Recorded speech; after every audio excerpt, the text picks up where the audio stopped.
Alright guys, how we doing today? I am the Emperor, the Crown Fiend, and today we're doing the 7K special. That is amazing. We literally hit my year goal in the first fucking 3 months of the year. I was expecting to hit 7K at December, not fucking March. Not even at the end of March yet. God, this is amazing. I fucking love all you guys. This is fucking awesome. And as promised, here we go with the 7K special What If Deku Was Guts. Oh, I'm gonna have fun with this. If you thought Ghoul was fucked up, oh no, you haven't seen this one. No, this one I can guarantee you, nobody is safe. Everything that you thought you knew, you will not know anymore. This one is going to be what I'm going to aim for, my most dark what if to date. That is what I'm going for, and that's a high hurdle to hit, but I'm going all out on this one. You guys got me to 7K, my year goal in the first 3 months. You guys deserve nothing less than my best, and that is what I strive to give you in every video I do. And this one is everything I've got plus more. So let's get into it real quick though. Before we get into it, if you guys haven't subscribed, make sure you hit that subscribe button down below. And if you are subscribed but you're not getting notifications, make sure you have that notification bell clicked on so that way you never miss an upload, as that is the most effective way I can guarantee you see my uploads from YouTube. But also click the link in the description below. Join my Discord. Follow me on Twitter. I tweet out and post into the Discord whenever I upload a new video. So if that way YouTube doesn't notify you, you will have both of those to make sure you are guaranteed to see my video. Now, with this out of the way, let's jump into things real quick though. This is your final warning. You saw the warning at the beginning of this video. This is it. Like, this is going to be mature content. This is going to involve sexual violence, mutilation, death, gore, intestines being ripped out. It has assassinations, like death of children. If you guys are not prepared for this, then I suggest you leave this video now. This is your only warning. This is targeted towards an 18+ audience. This is not for the faint of heart. Now, with that out of the way, let's get into What If Deku Was Guts. So, where we're going to start this off is right when Deku's born. He's not born at a normal place. Oh no. No, he's born in a house. But it's an empty house. Nobody's around. Deku's mother, she's dead. Hung herself out of frustration from Hisashi cheating on her, beating her abusively. Everything just went to hell. Hisashi mentally tortured Inko. He was overall just a dick. As Hisashi would come home and just see a baby on the floor covered in its mother's blood, umbilical cord still attached, and Inko just dangling from the ceiling with a rope tied around her neck, a chair kicked down, the house torn up, pictures smashed, vases thrown, everything. It's all gone. Destroyed this house. Hisashi can't live in it anymore, and he'll be fucked if he ever has to raise a child that came from that useless bitch. So what does Hisashi do? He takes Deku to the hospital and says he's giving him up for adoption. He doesn't want him. He signs away his rights and leaves Deku there at the hospital. As the years would go on, Deku wouldn't be adopted. He would be in an orphanage with kids beating him left and right. He would have to learn to fight as Deku would have pitch black hair, as he would have dark gray eyes, as people would just say, "You're a freak. Your own mother committed suicide the moment you were born. You're a cursed child." As they would beat him, as the people that ran it, the nuns, would separate the children from Deku at all times. But the father, the priest, he would take Deku and rape him as a young child. As Deku would scream for other people to help him, the nuns turned a silent ear and a blind eye. As all the other children were left untouched, it was just Deku who was getting raped by the priest. As Deku would learn to fight, he would be well versed in hand-to-hand combat from a friend he would meet when he was not at the orphanage. It's why he was always so late getting back, because it was an adult male in his early 20s that would be teaching Deku how to fight. The man would call himself Sir Night-Eye. As Deku would learn martial arts from Sir Night-Eye, he would respect the man a lot, as he would try to smile, but Sir Night-Eye would notice the bruises that Deku gets as he would go to the orphanage, as he would try to adopt Deku but would always be rejected and denied. As Sir Night-Eye was close to getting the police involved, but suddenly someone adopted Deku. Someone that even the priest was scared of. As the man was a strong person who ran a mercenary guild in the outer parts of Japan. And since he did call himself a private military corporation, he was legitimate. There was nothing the police could do. And this is where Deku would learn weapons training. He would be well versed in gunfare, but that wouldn't be his specialty. His specialty would be with a sword, as he would easily outblitz people with guns, as Deku would often get into a lot of fights with the older members, as they would beat Deku down. He would be educated by the mercenaries, beat by the mercenaries, and sometimes when they were stranded in base and couldn't go out, raped by the mercenaries as well. As Deku would just have no hope in his life whatsoever. The only thing he was good at was fighting with a sword. At this point, Deku is about 6 years old, as he would be forced to go on his first ever mercenary tag-along mission, kind of just carrying supplies.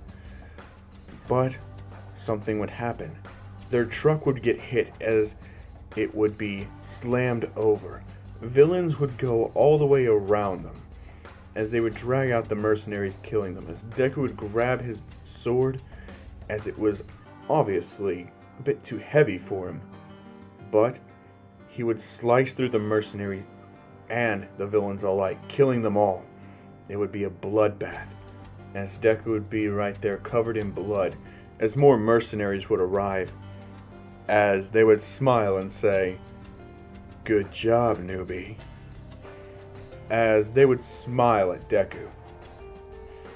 And with this, Deku would actually be trying to escape, but every failed escape attempt would leave him beaten, bloodied, battered. He would be covered with blood from head to toe, and just left there rotting in the corner. Until one day, Deku decided enough was enough, as he would escape from them when they were under attack. Using the chaos as cover, he would sneak out through the gates and run away as fast as he could, carrying only his books and his sword behind him. And that would be all he would take, as he would run further and further away, trying to get to the inner part city of Japan, where they could not operate due to the hero restrictions in there. Because the outer walls of Japan were all private military, but the inside is where the heroes were. and the two did not go into each other's territories whatsoever. As Deku would run back into there, as he would look around for the man that he would hoped adopt him still. As Deku would go through alleyway, struggling to survive, having to steal water in order to stay hydrated, as an old man would find him, as he would take pity upon Deku, as this old man would be Gran Torino. He would adopt Deku, as he would then tell him that he's going to be alright.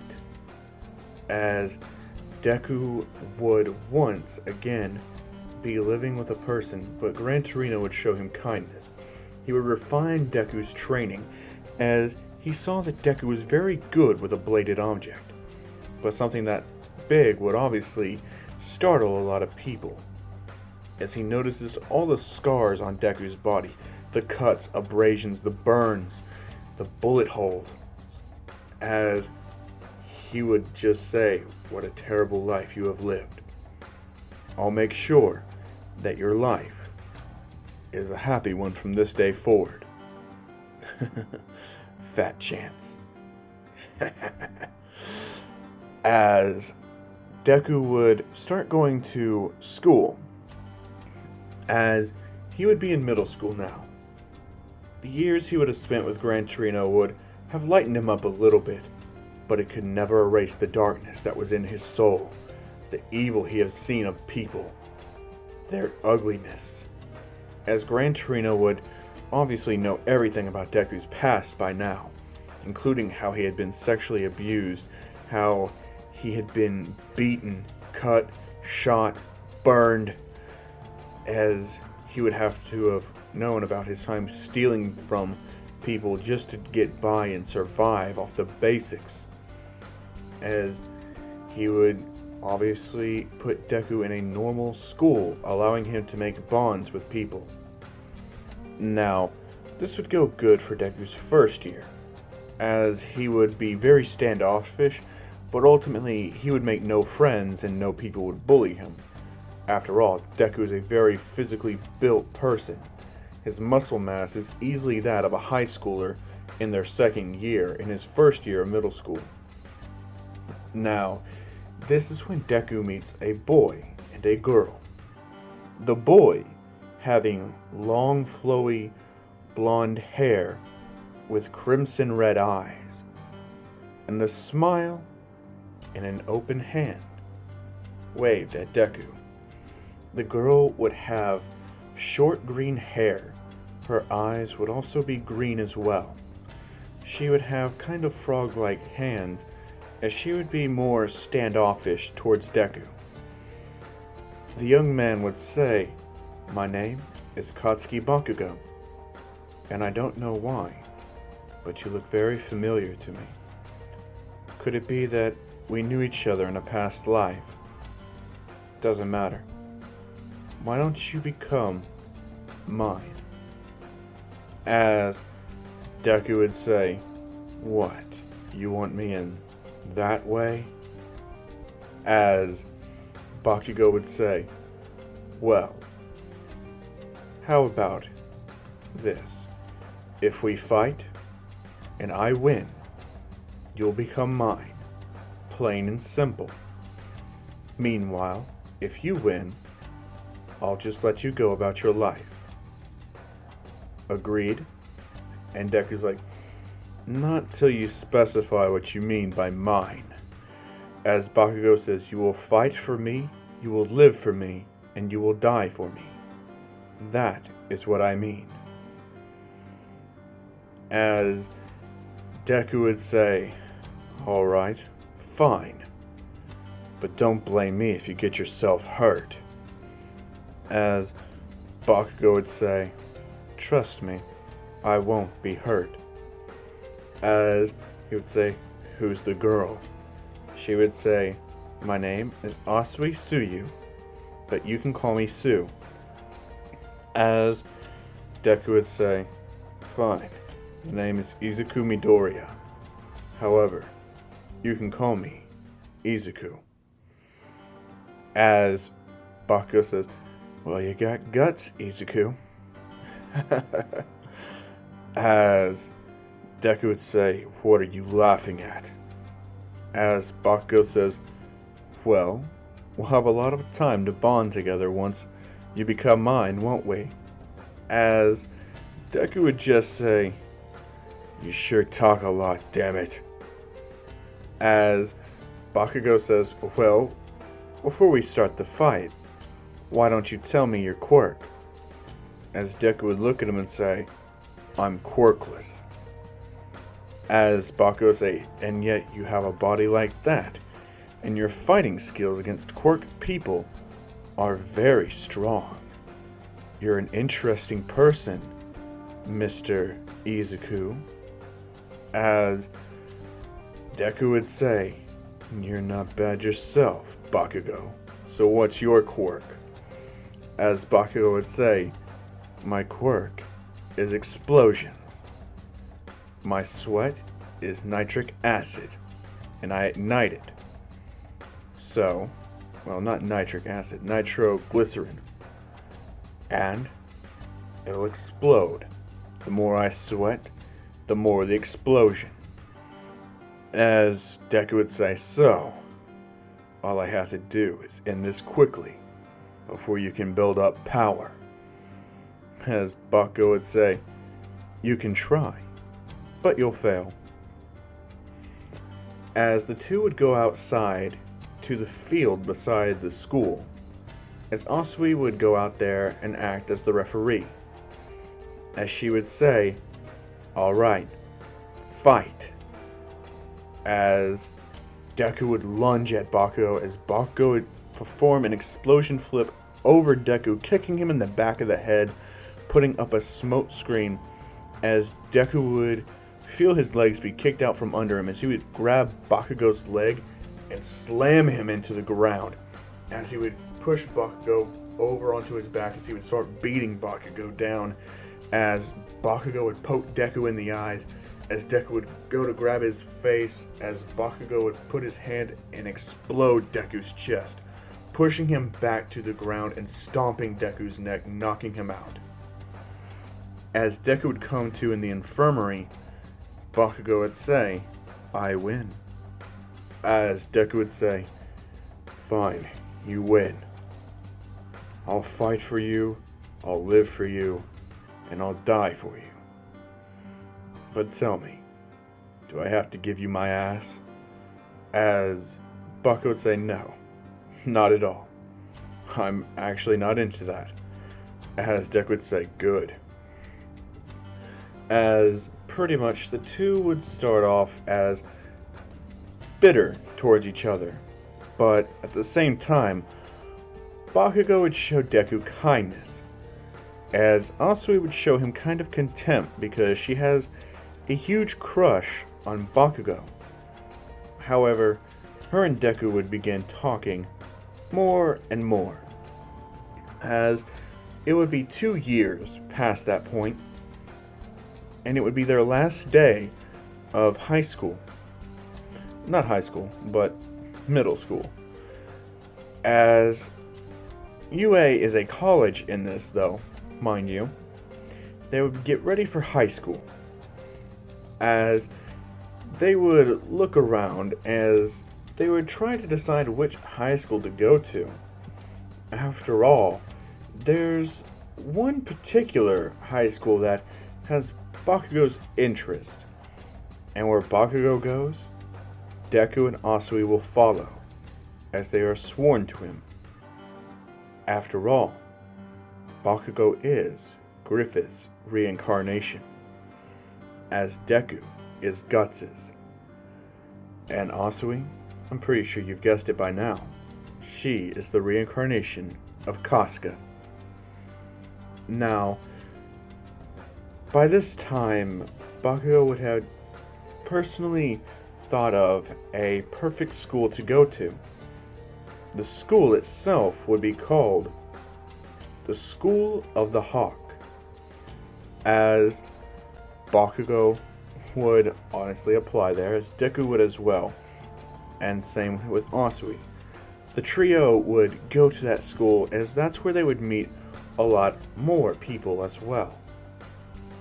They wouldn't meet the full cast that would later become known as Class 1A, but they would become quick friends with a few of them, such as Mei, Mina, Kaminari, Kirishima, Ojiro, Shoji, Sero, Tokoyami, Momo, Kendo,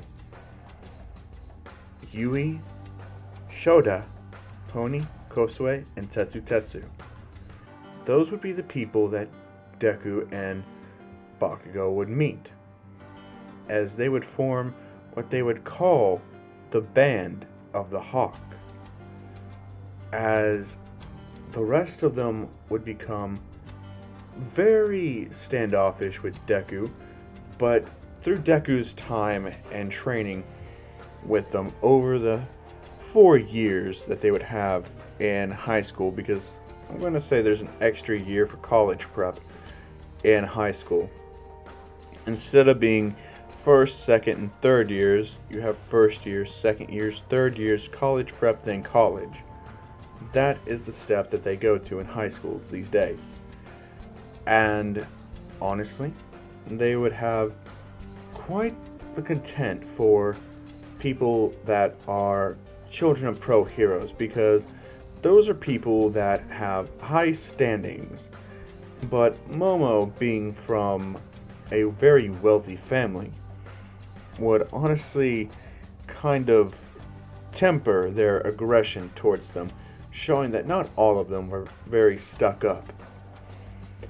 As the battles would go on throughout high school with Deku fighting against bullies and all of that, he would oftentimes fight with his fellow classmates to improve his combat skills, as Deku would become a force to be reckoned with, known as the second in command of the Band of the Hawk.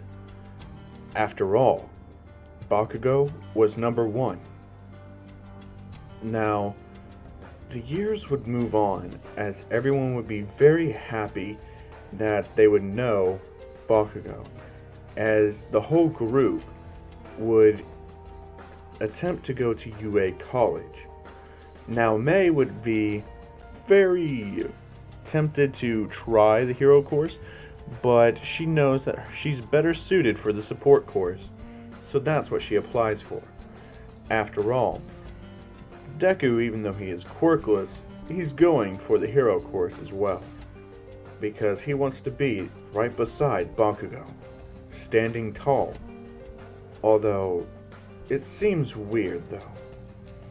After all, Bakugo isn't Deku's friend. He's just someone who's really nice to him. But Deku would consider Bakugo a friend, as one girl would honestly catch Bakugo's eye. This girl would be called Ibara, as Bakugo would become very attracted to Ibara, and Ibara would see Bakugo's long flowing blonde hair and would be entranced by him. As one night, after Deku got done with his fighting practice, he would hear Bakugo and Ibara talking. After all, everybody in the group did do combat training together for the 10 months. So, Ibara would ask Bakugo how is all of his friends, as Bakugo says, what friends? She says, everybody in your Band of the Hawk. As Bakugo would say, I don't think that they're my friends. After all, they're just my comrades. They'll fight for me, live for me, and ultimately die for me, if for my dream. And she's like, your dream? What is your dream? As Bakugo would take a deep breath as he would say, "My dream. My dream is to become a hero greater than any other. Someone that could push past All Might. He's a symbol, yes, but symbols come and go. They're temporary. I want to be the person to unite the whole world. I want no more squabbling between each other. I want everyone to get along and accept each other, even if it has to be by force. After all, as humans, we're very savage. We don't often care about each other. We look for differences between us, and we fight over the slightest difference at all. Hair color, eye color, skin color, difference in taste of music, art, movies, anime, video game, it's whatever. Any type of difference, we'll use that against each other. Or petty individuals, if you come down to it. And with that, I don't know what this world's going to come to.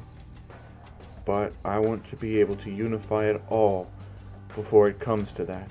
That is my dream. That is my goal." And she says, "And your friends will help you reach that goal."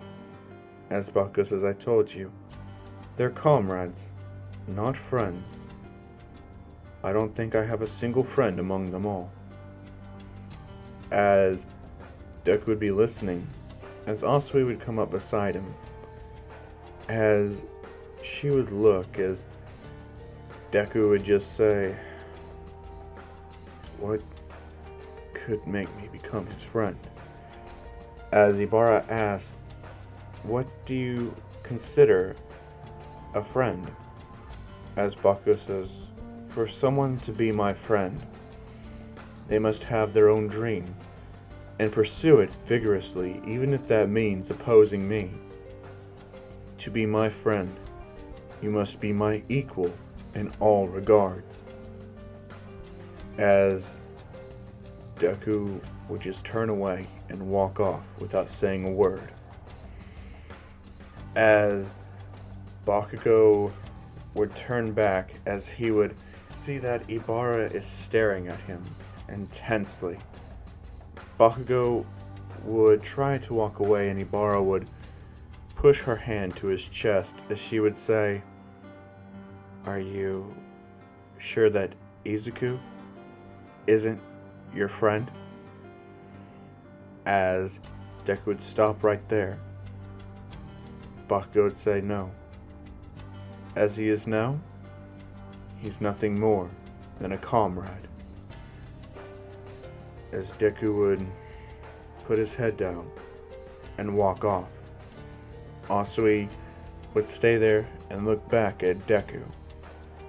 After all, in the past, Deku has fought for her, her honor, her dignity, as she would often see that Deku would be the first one to jump in at any sign of trouble being thrown at Asui's way. But she would remember how Bakugo saved her life. As it was a group of guys, they had her pinned in an alley. They were tearing off her clothes, about to defile her. As Bakugo would come in, he would use his explosions to stun them, as he would kick them to the ground, beating them, as ultimately he would have killed them all. After all, Bakugo's training was very intense from a very young age, as his muscles aren't that big as Deku's, but they are a lot more flexible and strong as well. As Deku would walk away, as the next day of school would come, it would be their last, their high school graduation. The 10 months is about to begin. And even though I said yes, it was during the 10 months, it actually was not. It was the pre-10 months that happened in. As now, this is when the 10 months really start to begin. as the whole group is going their separate ways, as Asui and Deku are walking past this gang, as the gang starts, trying to reach out and grab Asui, as Deku would grab their hands and break one of them, as he would say, "You're not gonna touch her." As that's when a lot of guys would start coming out of the woodworks, as that whole street was owned by that gang, as pretty much Asui would begin to kind of tremble in fear. She's not feeling good. After all, she's on her period. As Deku would tell her to get out of here. Run. As Asui would say that she can fight, she doesn't need him looking out for her. As she would try to fight, as the guys would easily overpower her, as Deku would deck them straight in the face, pulling out his pocket knife. He would catch it and hold it, as he would get ready for the attack, as he would hold the blade at a downward angle, so that way when he swiped up, it would go for a slashing motion, and when he would go down, it would go for a stab. That is the most comfortable way for Deku to fight. After all, he does have two blades on him at all times.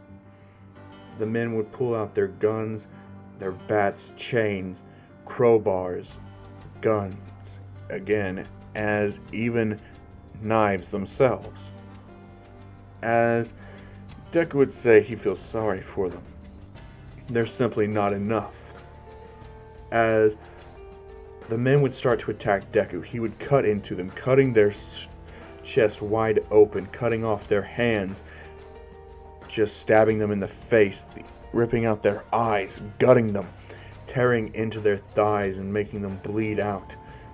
As he would take their weapons and start using it against them, shooting some people right in the kneecaps before putting the gun to their chin and blowing their fucking brains out. The men would start falling, as Deku had killed over 16 of them, but realized there's way too many of them left, and he can't keep guarding Asui and going on the attack forever, as Deku would start getting shot in the leg, but he could still move.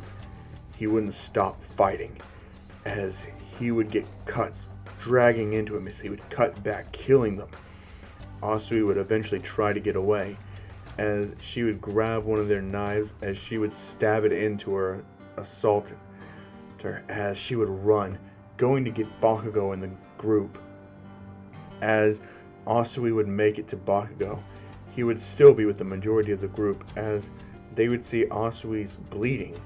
She has cuts on her. Her clothes are a little bit torn. As Bakugo says, "Where's Deku?" As Asui would say that he stayed behind to fight. As Bakugo would say, "We're going to rescue him. Follow me." As they would all rush down there to save Deku. But that by the time they got there, Deku was standing up against a light post with 100 corpses on the ground. Blood would be running all throughout the street, as Deku would be breathing heavily, as intestines would line the pavement, their eyes would be popping out. The police would be on the scene. After all, this is still the modern world, not the medieval times. As the police cars rolled around, seeing Deku covered in blood, holding two knives and 100 corpses, they would ask what happened here. Asui would come forth and tell them everything that happened and say that Deku was fighting in self-defense. They would identify all 100 bodies as parts of a crime syndicate, not actually a gang, but an organization known as the Yakuza. As Deku would say, "Yakuza? Huh, you don't say." As honestly, Bakugo would say, "Like I told you, you have guts." As Deku says, "Guts, huh? I like that name. I think I'll use it." As Bakugo would say, somehow, I knew you would. As Deku would instinctively say, thanks, Griffith. As he would say, wait, Griffith? Who's? As Bakugo would say, I like it. I think I'll use the name as well. You can call me Griffith, if that is what you wish. As Deku says, if I call you Griffith, you must call me Guts. As Bakugo says, well then, I will, Guts. As Deku would say, thank you, Griffith. As the two would start walking down, as that's when Bakugo would be shot in the chest. As Deku would say, Bakugo! As everyone would storm around there, Deku would be looking around. The police would have their guns and would shoot at the assailant, killing him. Deku would look down as Bakugo would get up without a scratch on him. As he would say, it seems this thing has saved my life. And stopped the bullet before it even punctured my skin. As Deku would say, what is that? As Bakugo would hold up a reddish colored baylet, as it would have kind of looking like human noses sculpted on there, and what looked to be like shut eyelids on it. As Bakugo would say, it's a family heirloom. It's been passed down for generations. I have no idea what it does, but the legend of it in my family says that it will one day lead me to conquering the world, in exchange for my flesh and blood, that is. However, I think that it's pretty lucky for me. After all, it stopped the bullet, huh? As Deku would say, more like the luck of the devil. As Deku would just say, oh well, as long as you're safe. As Deku would just look at him and say, am I your friend? As Bakugo would get up and say, don't ask such meaningless questions. As he would just walk away, not giving him a yes or a no for an answer. As the two of them would spend the whole 10 months training together, as they would ultimately have a good understanding of each other's recent abilities. As everyone keeps asking, who do you think is stronger nowadays? Guts or Griffith? As that's what the Deku and Bakugo would prefer to be called. At the entrance exam, Deku and Bakugo would be separate from each other, as the two would ultimately not want each other to kind of see how well the other one did. With Deku not being as smart as in canon, but still very intelligent nonetheless. It's just he's more smart when it comes to battle than he is academics. Now, Bakugo, on the other hand, is like a philosopher and a warrior fused together. He's as gentle as a child, as brilliant as a philosopher, and as fierce in battle as a Spartan. He is revered by everyone around him. His good looks make him very popular with the ladies as well. As it gets time for the overall, physical part of the exam against the robots. As President Mike would say, there's no countdown in a real battle, as the gates would open. As Deku and Bakugo and the rest of the band of the Hawk would march through, as they would ultimately destroy robot after robot, as Deku wouldn't have met Uraraka at all because he wouldn't have talked to her. He's a much more darker and sullen person. After all, he only cares about the Hawk. He doesn't care about anybody else outside of it. As Gran Torino is also very very happy that Deku has friends. Even though Deku considers them all his friends, it's obvious Bakugo will never consider Deku a friend. As that is something that is driving Deku as he keeps thinking while he's fighting. Should I really be here, fighting for his dream? Or should I finally have a dream of my own? Should I leave here and fight another day, another place?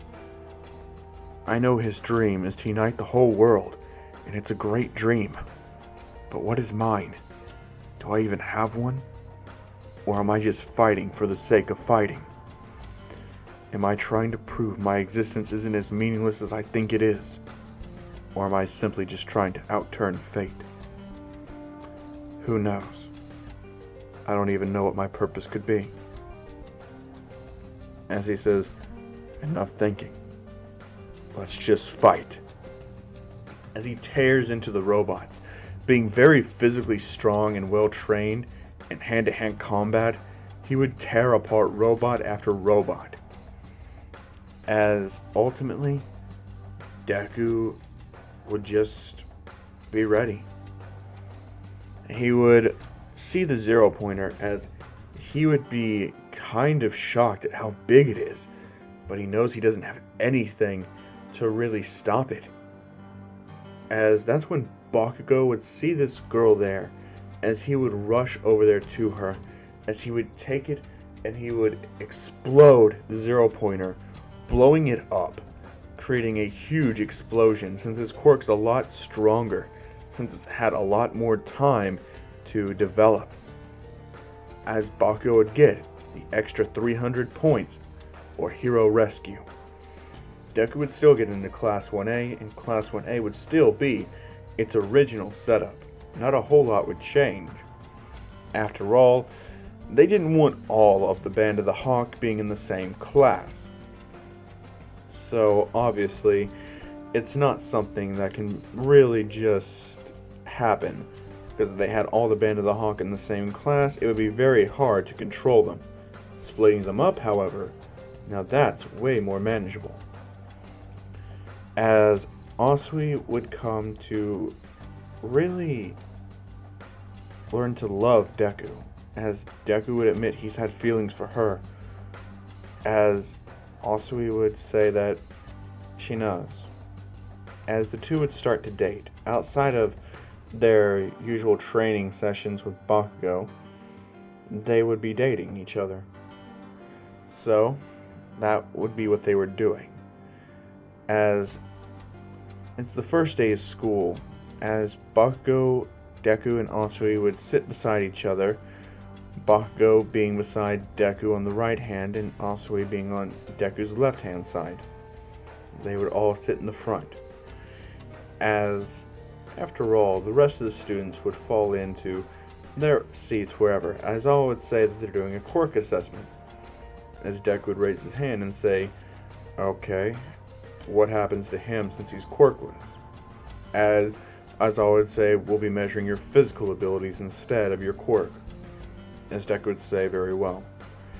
As they would ultimately all get changed, not a whole lot of stuff would go down in the locker room, especially since Bakugo would have threatened Mineta right then and there as soon as they stepped foot in the locker room, noticing the hole that if he peeked, Bakugo would kill Mineta without a second's thought or hesitation, or have Deku do it himself. As Deku knows Asui's on the other side of the wall, he would honestly kill Mineta if he peeked. So Mineta has the fear of God struck into him by Deku and Bakugo. But Deku's still holding doubts in his mind as to if he should be here or not. As ultimately, the two would continue on. As Bakugo would get the highest score almost in the throw with an astonishing 1,500 meters. As Deku would get, astonishingly enough, 500 meters with brute strength. As he would realize he's way off from ever being Bakugo's equal. Now, when it would come down to speed, Deku would actually win, even over Ida, which Ida would ultimately be kind of shocked at that, as a quirkless person would be faster than him, as Asui would be very, very pleased with Deku's efforts, as ultimately she would kiss him as Deku would kiss her back. The two of them would have a very good relationship going, as Bakugo would take note of this, as he didn't like it.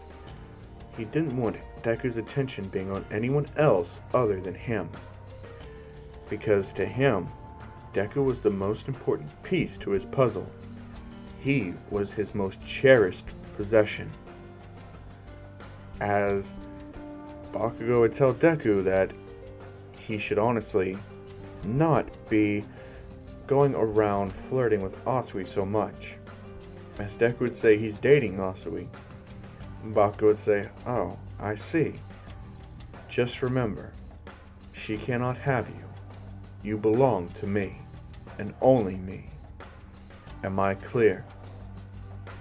As Deku would look at Bakugo and say, "Griffith, look. I know that you want me to live for you, die for you, and fight for you. I'll still do that. But what I do with the rest of my life is none of your concern. Obviously enough, you don't treat me as a friend. Only a tool, or a possession at most. And besides, this isn't like you at all. You never cared what I did before. What's changed now?" As Bakugo would say, "You're right. Something has changed. I guess I'm just getting a little bit more greedy. Just be careful. And remember, who do you belong to? Not Gran Torino, not Asui, and not yourself. You belong to me, Katsuki Bakugo." As Deku would say, "I'm well aware." As he would grit his teeth as Bakugo would walk off. As Deku would say, "Damn it!" As ultimately he would hit the ground. As all would see this, as he would take note of it. Something that didn't quite feel right about Bakugo. His ambitions, they're becoming more and more clear, and he's getting more and more aggressive to reach them, now that he's getting closer to his goal. As the days would pass, basically what would happen is they would just have a normal day at school, but all the band of the Hawk would continue their training together in a beach, Dagobah Beach. They would be removing all the clutter from it, as All Might would come across Deku, as he would notice he's quirkless, yes, but his determination, his dedication to training, everything, even his power, it's exponential. All Might would talk to Deku in private, as he would say he wants to make him his successor. As Deku says, "What do you mean by your successor?" All Might explains to him about One for All and All for One, the complex history between the two, as he would say that he's willing to do whatever it takes to save people. As Deku would say, "That's true, but only the people I care about. I'm not going to be responsible for everyone else's lives. I'm sorry, but if you can't accept that, I cannot be your successor." As All Might would say, "Stop. Why don't we strike a deal?" Deku would say, "What's the deal?" All Might would say, "You become my successor. You can stand on even ground with Bakugo. A quirk and a quirk. It might take you some training, but you can stand on the same stage as him, at the same level, as equals in every regard. You may even surpass him.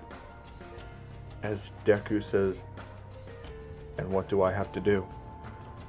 All Might would say, "Save everyone you can." As Deku would say, "Very well, I accept your deal." As he would already have a body of a full-fledged adult, basically just like 2 sizes smaller than All Might in overall muscle mass. So All Might would hand his quirk over to Deku, as he would become the next successor of One for All, the 9th user. As overall, Deku would start to train in secret from Bakugo and Asui, as well as the rest of the Hawk, as he would ultimately understand All for One, not All for One, One for All, as he would get full cowling immediately, being much more battle smart than in canon, like extremely battle smart. He would immediately recognize how to use One for All and have full cowling off rip, meaning, and with his muscle body being the way that it is, he could use 30% off the bat, putting him at an even playing field with Bakugo. With this, Deku would say, "I finally caught up. My genetics of making me quirkless in this world of superhuman society, I finally obtained the same ground as him. Maybe I don't have to leave. Maybe I can fight for a dream here. After all, that's all I'm missing to be considered his equal." As he would ultimately look up at Bakugo, as he would see Bakugo standing there in the shining moonlight, as he would walk up to him and say, "Hey, tell me, what would I do to be your friend?" As Bakugo would say, "You would have to be my equal. Tell me, do you have a dream?" As Deku would say, "Not quite." Then Bakugo would say, "Then you cannot be my friend. Another thing, you cannot be my friend and be my possession. You would have to win your freedom back from me." As Deku would say, "What's taken from a person by battle must be reclaimed by battle. Is that correct?" As Bakugo would say, "Exactly." As Deku and Bakugo would come to an understanding.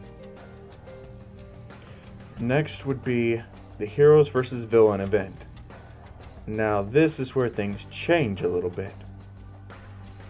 Instead of Deku and Uraraka, it's Deku and Bakugo who's teamed up, as their opponents are supposed to be Uraraka and Ida. However, there's a slight change to plan, as everyone starts coming out in their hero attire.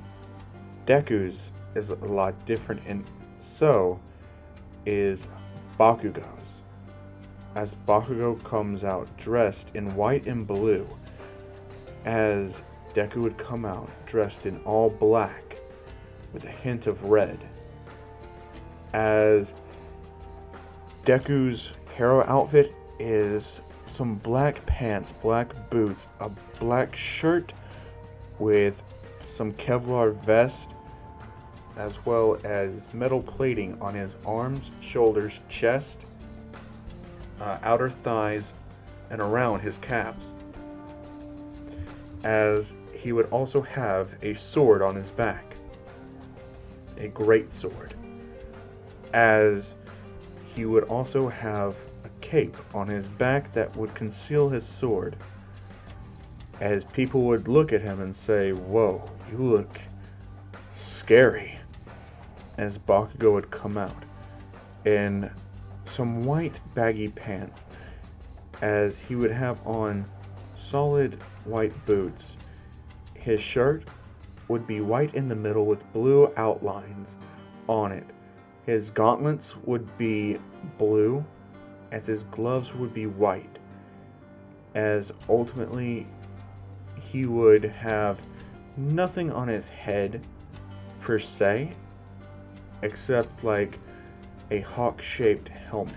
That would take the place of his mask, as everyone would look at the two of them and say they're like polar opposites. Deku is all black with a hint of red put on his chest. Meanwhile, Bakugo is white and blue. It's like Bakugo's the light and Deku's the darkness. As everyone would look at All Might, as All Might would tell Deku that sword is not to be used in training. He'll have to leave it out here. As Deku says that's fine. As he would leave his sword out there, as Ida and Uraka would walk into there, but it would be not empty. There would be someone in there. As Deku would say, "What's going on?" As the screams would start, hearing Uraka scream with a blood curdling, as Ida would be yelling for help, help, as then Ida would be silenced as Uraka was trying to escape. She's almost made it to the exit as she hits the ground and is dragged back in, her nails scratching the floor, tears coming down her eyes, saying, "Help me," as it would go silent.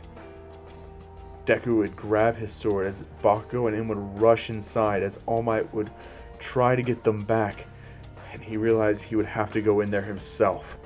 As All Might would rush in there, he would see a almost naked man, as he would have pale white skin with brown hair and cloth pants and boots from the medieval times.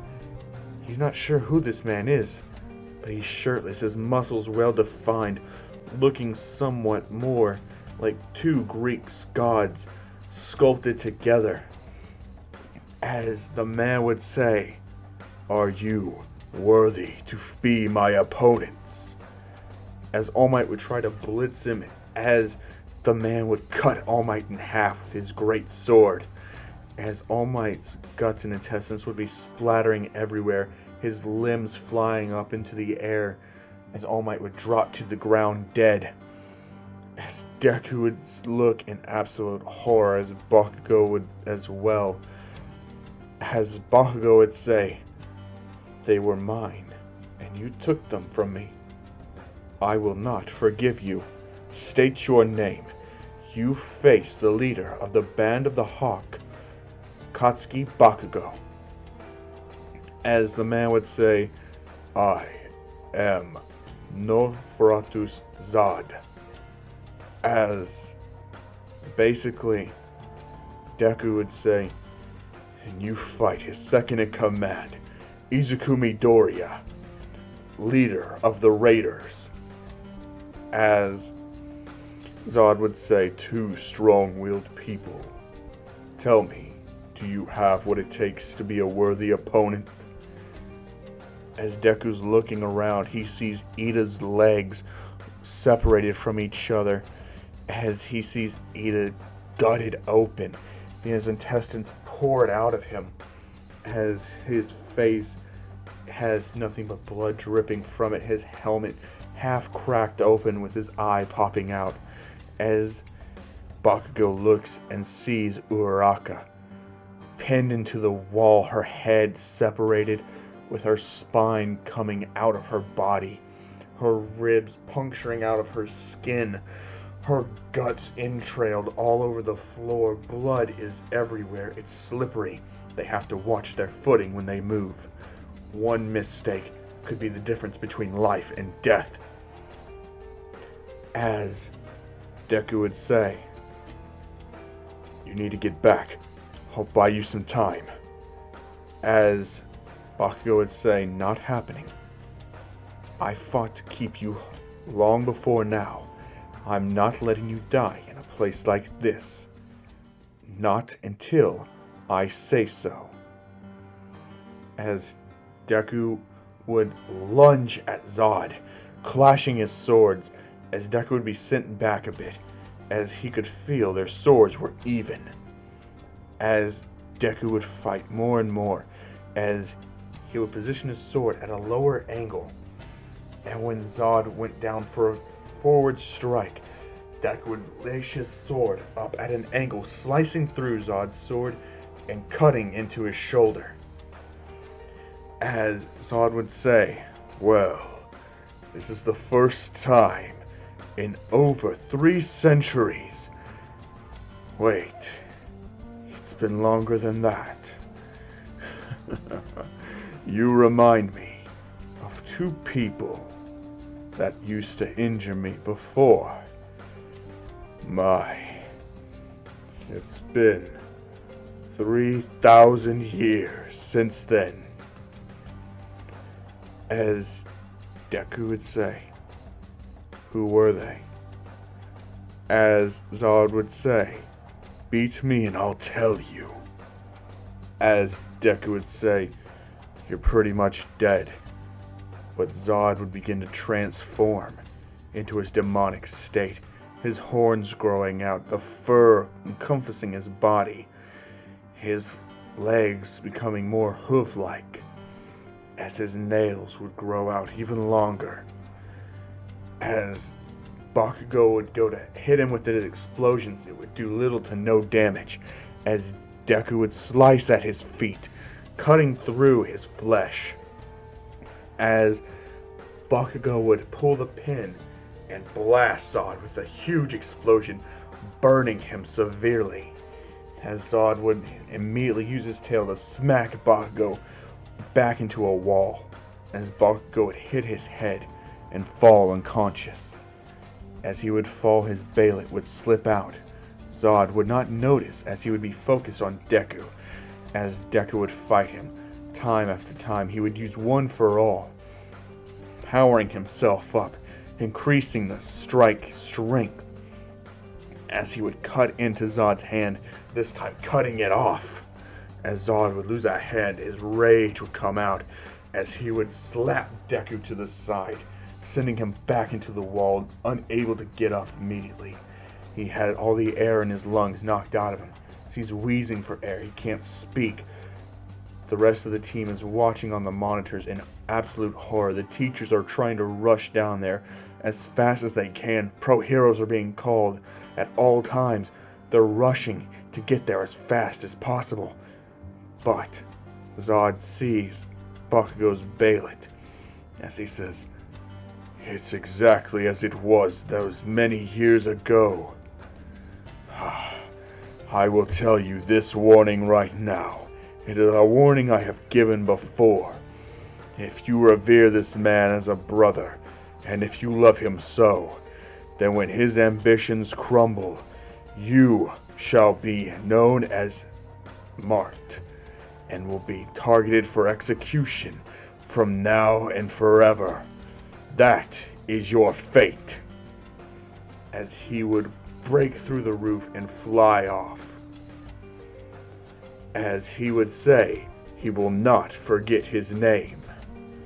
Izuku Midoriya, the man who chopped his hand off. As Deku would finally get enough air, as Asui would rush in there, and she would say, "Bakugo, Bakugo," as Deku would come over there stumbling, as basically Asui would say, "Stay back," as Deku says, "Asui, but why?"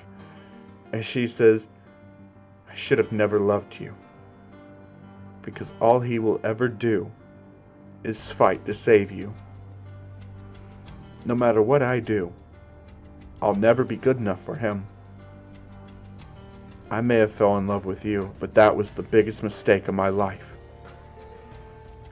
Get out of here, and never come near Bakugo again." As she would say, "Go!" As Deku would just be stumbling back as he would collapse onto the ground and pass out from the pain. As he would wake up in the infirmary, as he would say, "What happened?" As the teachers would praise him for his bravery and his skill at defeating or driving off such a monster such as that one. They don't know what type of quirk he had, but it had to be something astronomically powerful. As Deku would say, "That wasn't a quirk." As they're like, "What? What do you mean that wasn't a quirk?" As Deku says, he wasn't human. There was something about him. It wasn't human. I don't even think it's beyond possible to say that he isn't human. He's a demon or something. Something like that. Doesn't need to exist in this world." As Bakugo would be waking up and saying it's not that far-fetched to say that there are things beyond human understanding. After all, what else could have killed All Might in one fluid motion? As basically Deku would just say, "You're right. What else could have killed him besides a demon?" As Deku would say he left because he saw the baylet around Bakugo's neck, but he's not telling them about the warning. After that, the school would be reviewing everything, as they would have a lot of bad press. After all, 2 students died, Ida and Uraraka, both with such a disturbing amount of detail in their autopsy reports. It would be astonishing for everyone reading the newspaper or hearing it on the news that some students were killed that brutally, as All Might was chopped in half and his body parts would fly off, as UA would be forced to incorporate dorm systems immediately after that to make sure their students were safe. After all, if they do that, they take the risk and lower it drastically. So Aizawa would be going around and getting permission from everyone's, families, as pretty much everyone would agree to let UA take care of them after they promised that it wouldn't happen again. But there was one parent in particular that had a condition, that being Gran Torino.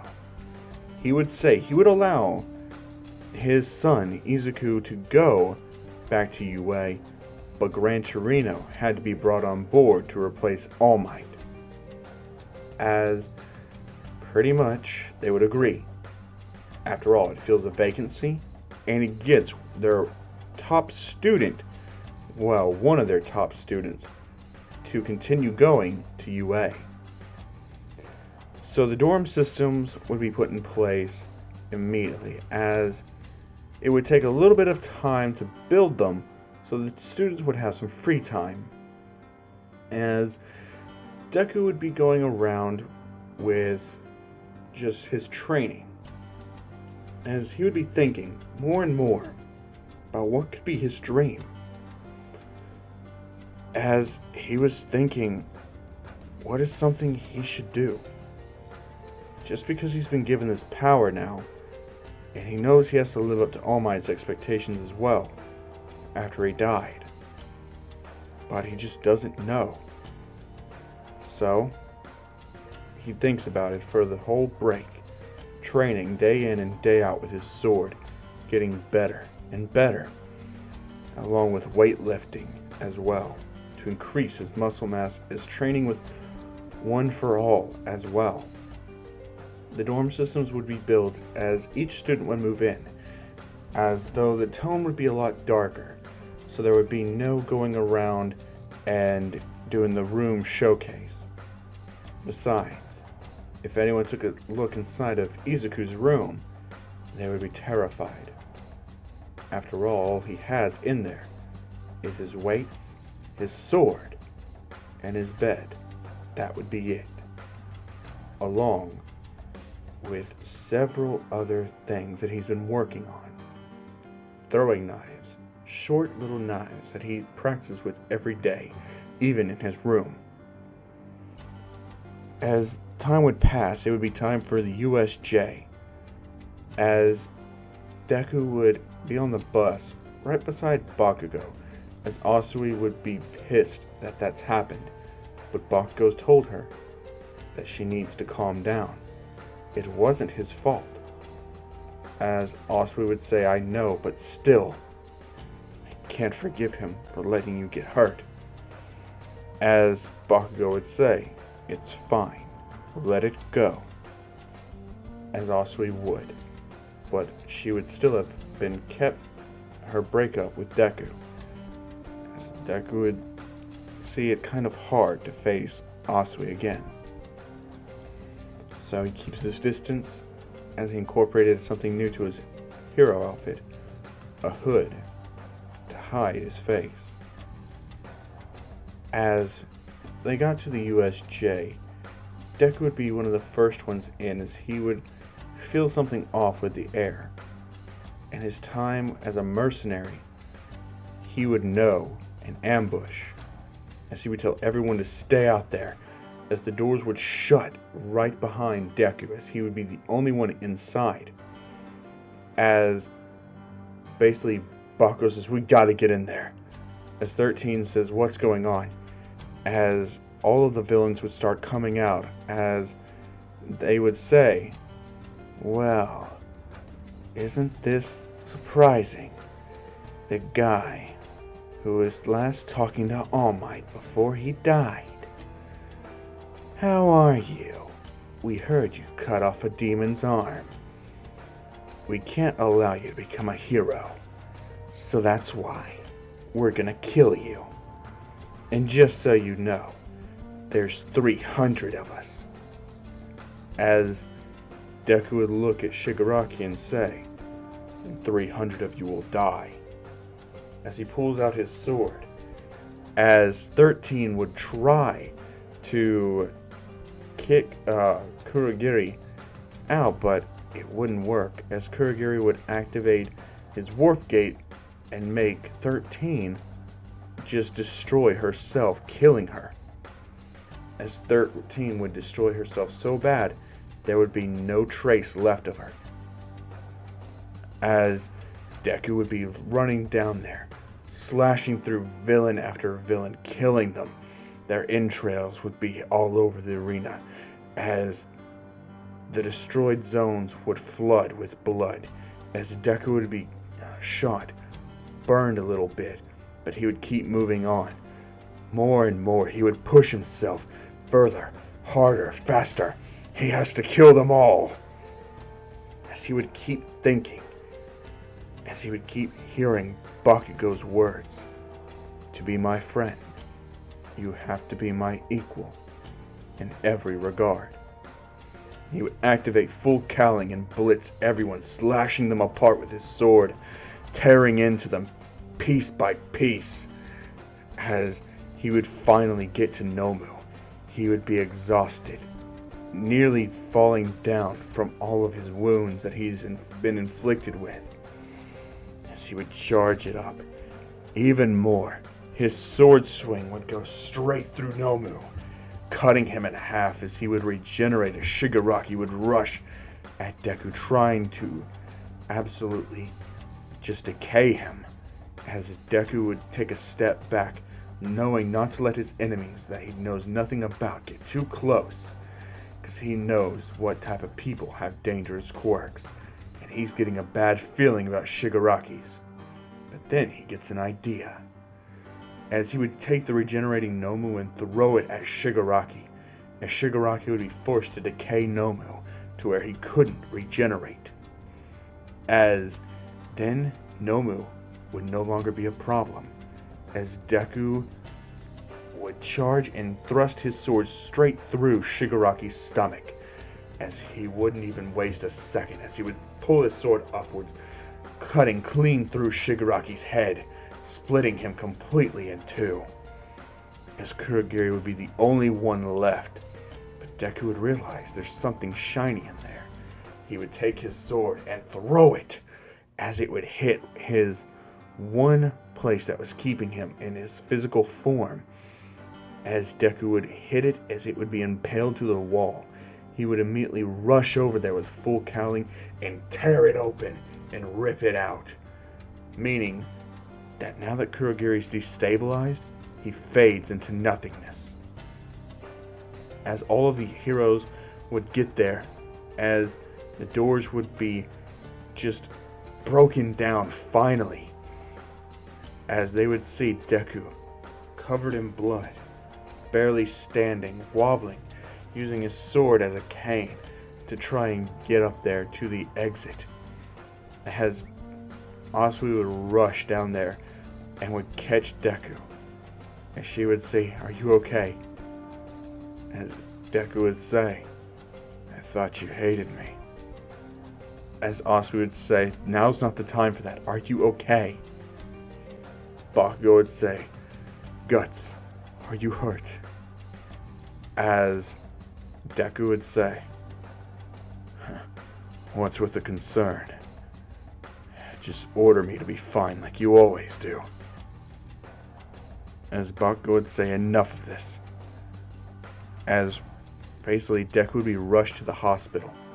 He would have to have immediate surgery to get all the bullets out of him and to be treated for any type of illness that he may have contracted from being there. As Deku would be given a full scan, we realized that he has several broken bones, and on top of that, he has several bullet hole wounds, especially one that went straight through his hand.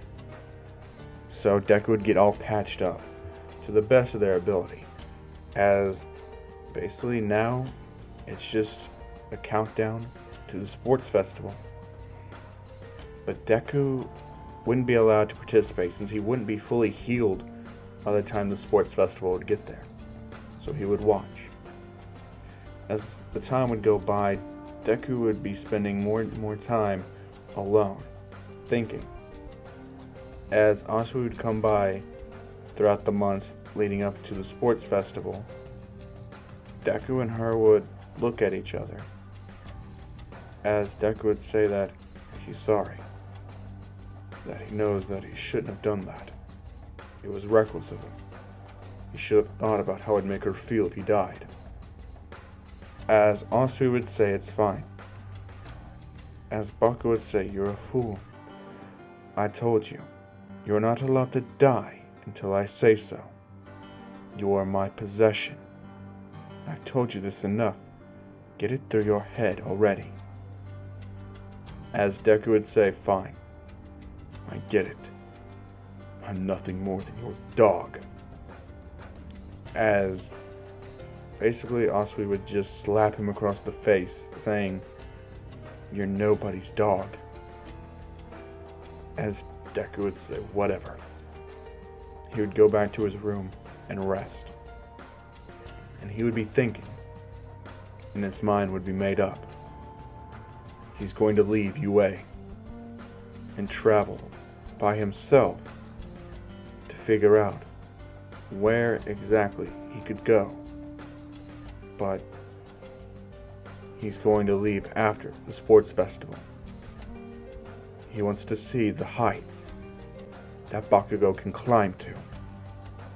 He wants to see what could happen with the full capacity of the Band of the Hawk. Competing against each other, only one person will be allowed to stand at the top. As Deku would want to know who stands at the top of everything. As pretty much the sports festival would begin, as everything would be going somewhat to canon, just with Bakugo in the lead, as Deku would be watching from the bleachers, as he would have Gran Torino sitting next to him asking if he's upset that he's not able to participate. Deku would say, "No, not at all. After all, it's not like it's some fancy dance or anything. so he doesn't feel any out of place. He's just watching his comrades. As pretty much Deku would have a few good friends in there. His few good friends would be Kirishima, Tokiyami, and even Shoto, who would have recently joined the Band of the Hawk after losing a sparring match to Bakugo. As they would all have become friends by now. But there's one person that does hate Deku. As that person who hates Deku would be Monoma. As he thinks that Deku's just trying to achieve more than what he's cut out for. He's nothing special. He's not like Bakugo. He's not going to reach any great heights. Because by this point, Bakugo has pretty much beaten everyone into submission, as he's claimed them all as Band of the Hawk. All that's left now is the individual fights. As Bakugo overall, he wins. As some of the League of Villain members that are left, particularly All For One, sees Bakugo as something greater than just a normal hero. As he would start to get recruits coming back in. And one recruit in particular would be Stain. As basically Deku would be fully healed by now. As the final exams are coming up, and to change things up a bit, everyone would be pretty much partnered up the same, except swap Aoyama with whoever Ida was partnered up with, and there you go, since Ida and Uraka are dead. As there wouldn't be any people that would fill their slots, since Shinzo's not really up there to being hero material, but overall he is just someone that they're keeping a close eye on. Same goes with Mei, actually, as well. As Deku would tell Bakugo that they need to talk after the final exam's over. Bakugo would say, "Very well, we'll talk." As their opponent in this match would be none other than Endeavor himself. As Deku and Bakugo would fight tooth and nail, but ultimately defeat Endeavor. As Endeavor would try to burn them, but Deku would be too fast and Bakugo would be too agile. They would avoid his attacks and would do combined attacks to weaken him and then ultimately beat him. As Deku would do a Texas Smash straight to Endeavor's face, flooring him. As pretty much that would be done, Deku would wait till nighttime. He would already given his withdrawal form to Aizawa, and it would have been approved by Nezu. As Deku would have all of his stuff into one little bag, since he didn't carry a whole lot. He would have his hero attire with him as well, as he would be walking out towards the gate as Bakugo, Asui, Kirishima, Tokiyami, and Shoto would all be right there, as well as Monoma. As Monoma would get into Deku's face, as saying he's nothing special, he'll never make anything of himself. The only time he's ever worth a damn is when he's by Bakugo's side. And what, you're just wanting to throw it all away? Well, if they ever run across each other, that he better watch his back. As Deku wouldn't say anything, but he would just walk forward.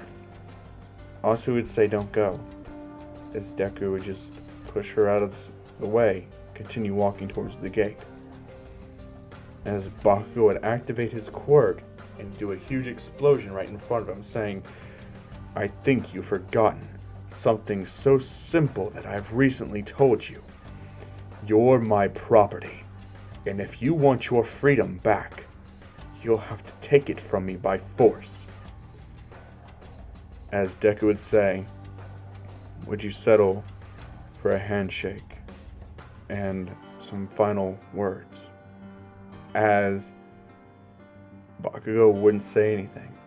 He would just stare at Deku. As Deku would say, alright then.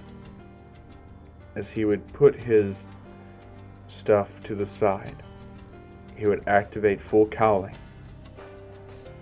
As he would stare down at Bakugo. As Bakugo would do an explosion right towards Deku, as Deku would dodge it and would hit Bakugo straight in the face, flooring him. As he would also whip his sword out and point it right at Bakugo's throat, saying, "That's enough. Stop. There's no need to go past this point." As basically Bakugo would look in shock. His hands would be trembling. As he would say, "Why?" As Deku would say, "Goodbye." As he would put his sword back on his back, grab his bag, and walk out of UA's gates. As Deku would walk several miles away, he would eventually come across an organization known as the Yakuza. He's fought them before. And Deku now has a reputation as the slayer of 300 men. So more than what Guts was known as. But Deku would be dealing out vigilante justice, something that heroes wouldn't be able to do.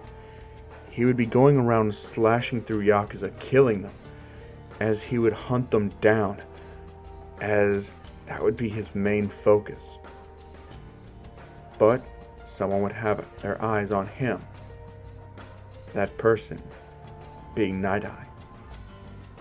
And during this time, it would be a few months since Deku left. They had to restructure everything about the training camp to see if it still held the best possible place for all the students, and they have to reposition themselves for the contingency of a information breach or leak. So it's taking some time to figure out a new position to put these students. So they're not going to go to the whole forest camp thing, but they still will be with the Wild Wild Pussycats, just in a different place. So Deku is all the way through, just after killing about 30 Yakuza members in a warehouse, as he's walking away, as that's when he would see Night Eye. He would recognize him, as Gran Torino would be right beside him, as Gran Torino would say, "Son, it's time to come back to UA. You don't have to keep doing this." As Deku would say, "You don't get it. I'm not doing this because I think that the Hero Society is failing. I'm doing this because I need to have my own dream. I can't be his equal if I don't have my own. After all, how am I supposed to walk tall with him? He's the one person who I can't stand looking down on me." As basically Gran Torino would say, "I know, but still, you need to let it go. And you need to come back to UA. I can't have you tarnishing All Might's name with his quirk like this." As Deku would say, "I'm not tarnishing All Might's name. Nobody even knows I have his quirk. He died without ever saying a word. And I'm not going to say anything about it either." As Night Owl would say, "I recognized you from when you were a little boy. I trained you. Do you remember?" As Deku would say, "Yes, I remember. But if you're going to stand in my way, I will fight you. And I will win." As Night Eye uses his foresight, as he would say, "That's an unwise move for us. we would die. As Deku says, yeah, you would. You both trained me too well. As he would disappear. As Night Eye would say, the vision I told All Might was true. It happened. He died a gruesome death. As Gran Torino would say, I know. I know. As things would go on, Deku would continue killing Yakuza members, as All For One would have even more time now to really just go through with everything.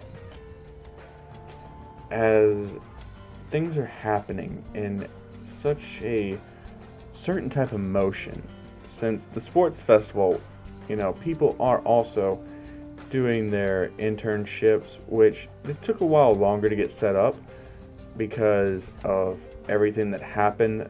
UA is moving at a much slower pace now, trying to make sure that everything's as sealed tight as possible. So they're just now getting out onto their internships, as they've been established and told that their training camp is going to be held elsewhere. Now, since Stain is with people, he's actually a much better recruiter than that underworld person who All For One has been regularly relying on. As Stain has brought in people like Toga, Dabi, Spinner, as, Magma is also in there, as she's really just looking around and seeing all the new faces. As Muscular would join up just to have the thrill of it. And Stain would say he's going to go out to kill some more heroes, as All For One would only give Stain that privilege, as he would be the only one who could potentially get away from people. Now, Stain would be moving around. He wouldn't have hurt Ingenium yet, but he is hearing about a potential person who could be of great use to the organization, so he's actually looking for him. That him being the Black Swordsman. As Deku would be right there, as he would be killing more Yakuza members, and Stain would drop down to see him. As he would say, so, you kill Yakuza.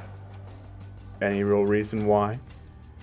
As Deku would say, they're criminals. They need to be wiped out. Otherwise, they'll just hurt people. As Stain says, yeah, about that.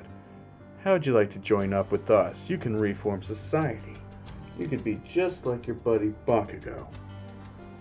As Deku would say, sorry, but his goal is not my dream. I have no means or interest to do so. I'm my own person now.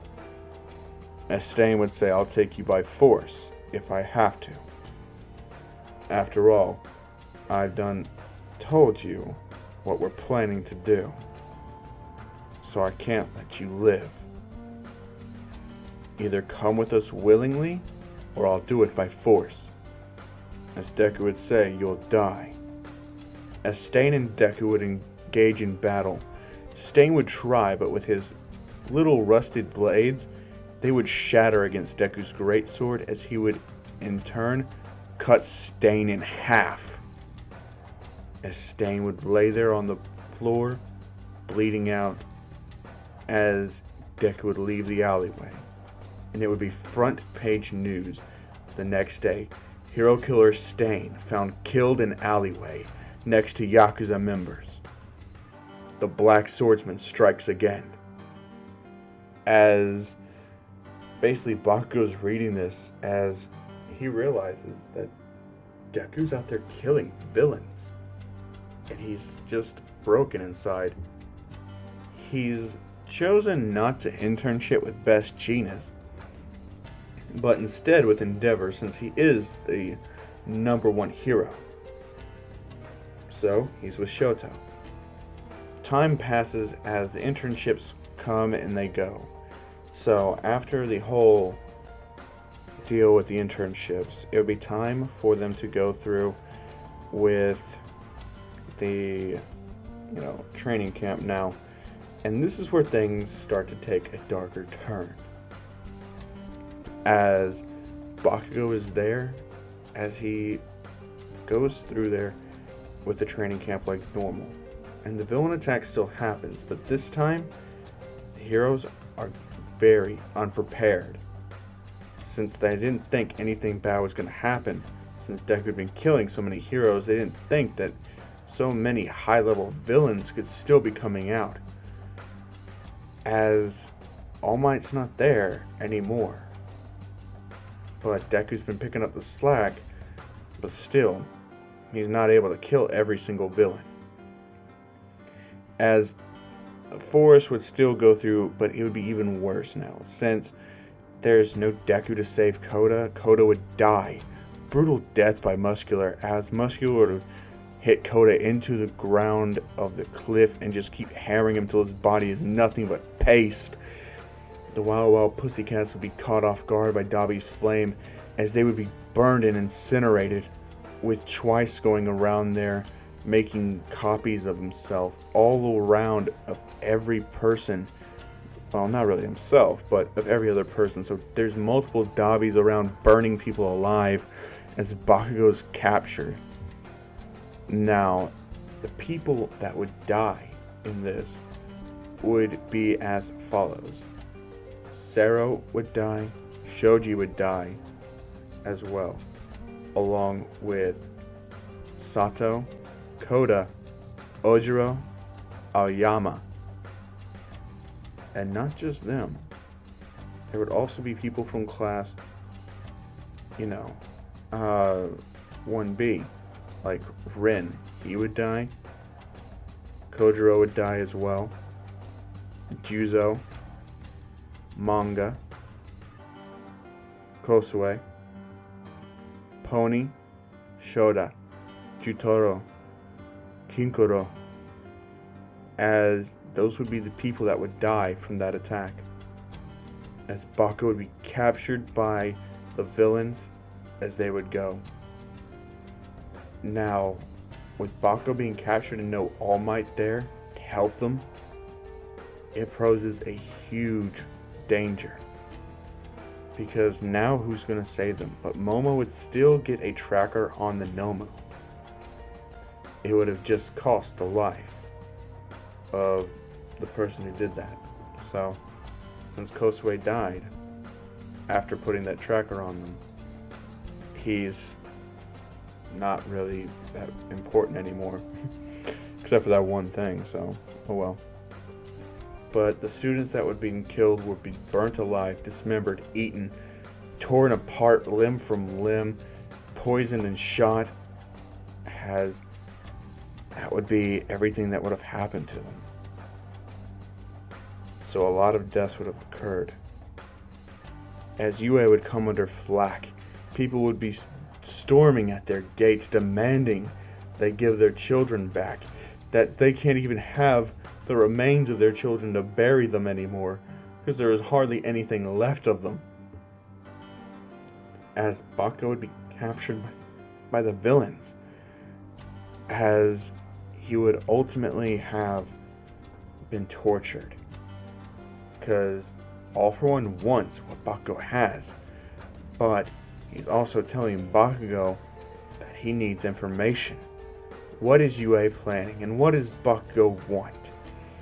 As Bakugo would be beaten, he would be burned, he would have his fingernails torn off, his tongue would be cut out after learning the information, as they would slowly torture Bakugo to kill him. After all, they're villains. They don't want to do this anything except for slowly and painfully. As Bakugo's thinking, if only Deku was there, he could have saved him. He could have saved everyone. It's all Deku's fault for leaving. As Asui would be tearing up as she would text Deku that Bakugo has been captured. as Deku would crush his phone and go hunting, as he would know where exactly they're all at. So, the police would be there as Deku would come flying down from the sky, sword in hand, as he would rush into the bar. As he would get there, but there would be added on extensions to the bar. There would be several underground floors. Since there would be more people coming back, they needed more room. All for One accommodated them over the months of them getting ready. Bakugo would have been held at the very bottom. So, Deku would be going through there, slashing through everyone, killing them. Moonfish, Mustard, Muscular, they would all be dead. Twice would have his head cut off. As Dabi would try, as Deku would just impale him with his sword, as he would go through Toga as well, just shish-kebabbing them all, running down each floor by floor, killing every villain that was in there, slaughtering them all.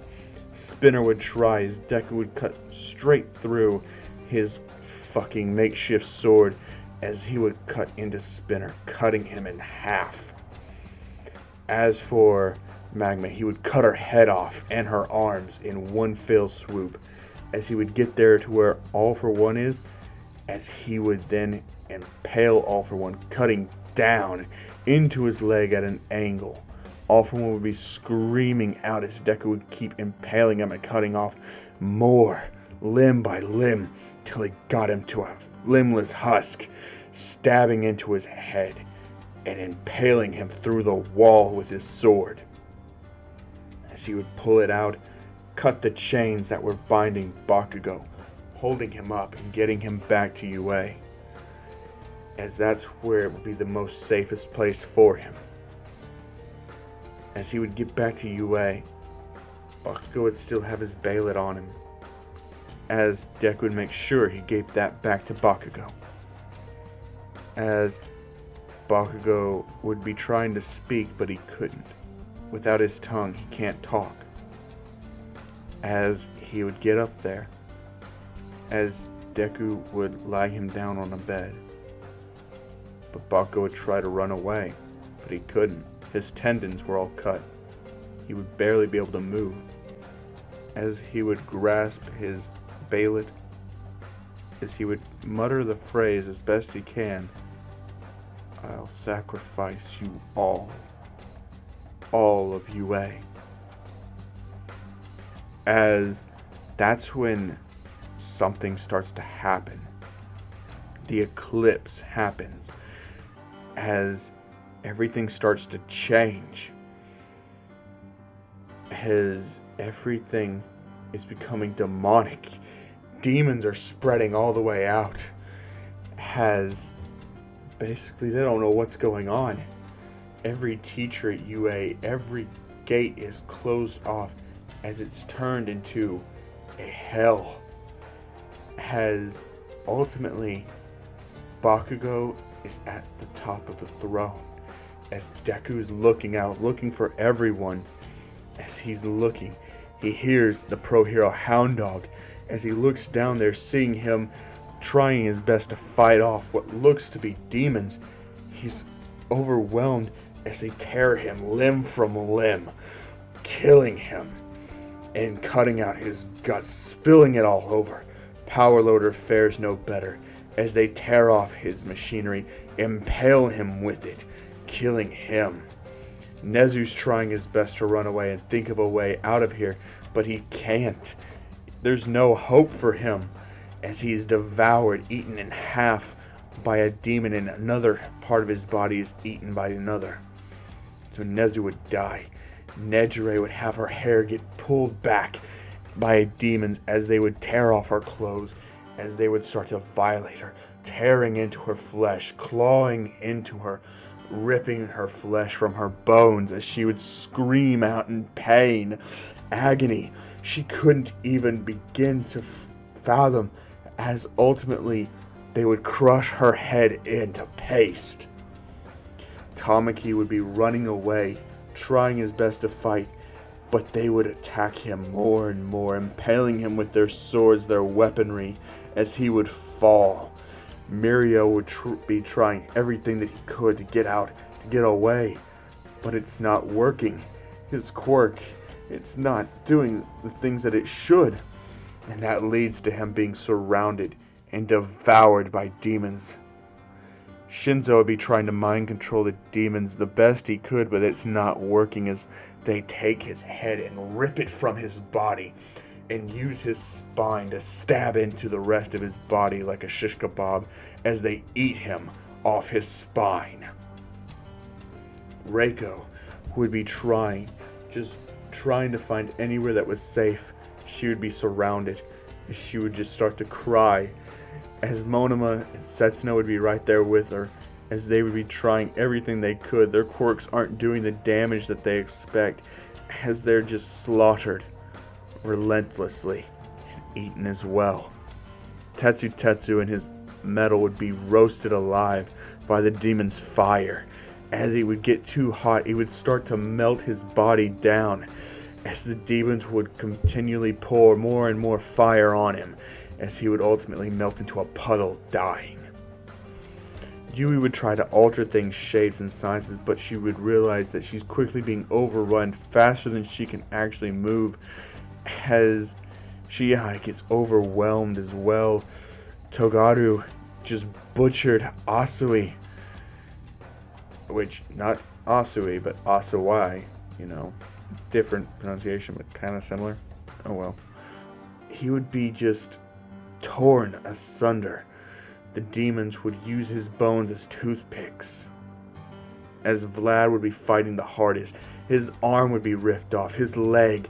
He'd be trying to crawl away the best he could, saying to get back, but it wouldn't help, as he would realize he's up against a wall with 5 demons tearing into him, ripping his intestines out. Kidneys first, intestines out, ripping his lungs out as well. His heart would be crushed as his skull would be used to drink the blood of him as a cup. As Snipes would be shooting out the best he could before he gets overwhelmed and impaled by swords and roasted on it. Midnight would be trying her best, but the demons would violate her time after time as she would scream out, "No, stay back, get away from me, stop it." But they wouldn't listen. They would tear her arm off, crush her head in, and use her hair to strangle ectoplasm as they would snap his neck. Cementos would be trying, but there would be no anything for him to use his quirk on, as ultimately he would be just punched time and time again, as it would ultimately just relate to him being put into a cinder block form of just pure flesh and guts with bones sticking out. President Mike would try his best as he would try to run away. He has to get out. He's using his voice. The demons would cut his throat open as he couldn't use his quirk anymore. His eyes go wide as they pull his head clean off, using it as a makeshift sword, as that's what they use to slash Aizawa's head in half. As Aizawa flops down, his top half of his head open, his brain falling out of his skull. Kendo would be looking in absolute horror. Her big hands would be ripped off and used to smash her head into paste. Momo would get it probably the worst. Demons would tear her legs off, her arms off, strip her of her clothes, and violate her like that until she bled out to death. Mineta would be grabbed by every single demon around, 6 in total, as one would grab each part of his body as they would slowly tear him apart in total sync, as Mineta would die. Toru being invisible, she thought that would help, but it wouldn't. The demons could smell her, and the mark lets them know exactly where she is, as they've been given the brand. As she dies, being surrounded and eaten all at once. Tokiyami would try to use Dark Shadow, as they would grab Dark Shadow and just rip it right out of Tokiyami's stomach, ripping his intestines out as well. As Tokiyami would fall over, as the demon would stomp his head in with its hoof, and he would die. Shoto would be using his ice and his fire combined, trying to freeze and burn them, but he wouldn't be getting very far, as he would look back and see the demon would impale him and burn him alive, as Todoroki would fall down, burnt to a crisp. As Jiro would be trying everything, she'd be crying out as she would say, "No, stay back, please." As Kaminari and Kirishima and Mina would all be there with her. As Mina would be trying to use her acid, it wouldn't work. These demons are immune to quirks. As they would in turn just ultimately beat them down, killing them. As all four of them would die together, the only thing left of them would be their hair, stranded around in a pool of blood. As Ibara would have her hair pulled so hard, it would rip her back part of her skull off. As she would just have her brain sliding out the back with her face in utter shock and horror, as she would fall down dead. As Ibara's vine to be used to wrap around Mei's body, as they would hang her by Ibara's hair, as Mei would choke to death with the vine-like hair penetrating through her, ultimately her throat, as she would leak out like a fountain drink of blood pouring into the demon's mouths. As Deku would be fighting his hardest, cutting through demon after demon with his sword, as he would ultimately get his sword broken.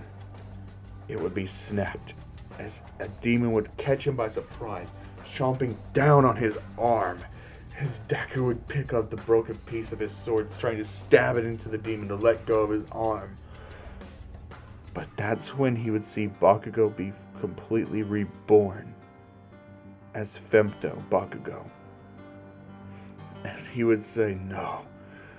As he would see Asui completely robbed of any dignity, disrobed, her clothes torn off, as her body is tailed down in front of Bakugo, as Bakugo would take Asui's hips, as Deku is pinned down by the demons, not killing him, but forcing him to watch, as one of them digs its nail into Deku's eye, cutting it out, as Deku would just be screaming in pain, his right eye's gone, his left arm, he can't even feel it anymore, as he takes it and he chops off his entire forearm of his left arm, as he then just stabs his sword into the throat of the demon, having his eye, as he rushes at Bakugo, as Bakugo starts to rape Asui, as Asui is moaning, as she's just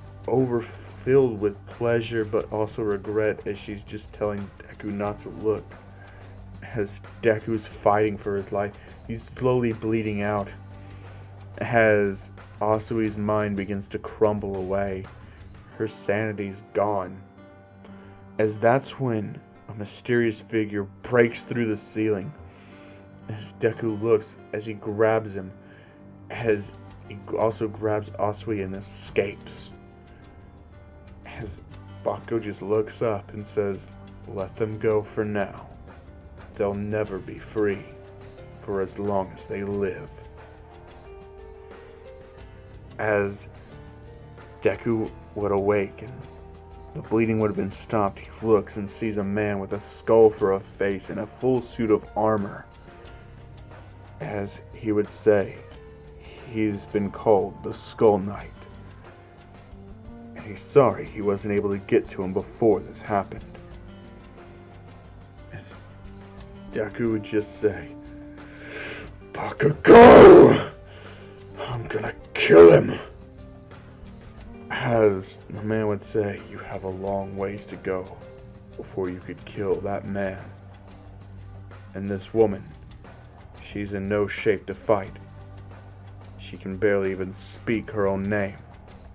What use would she be to you?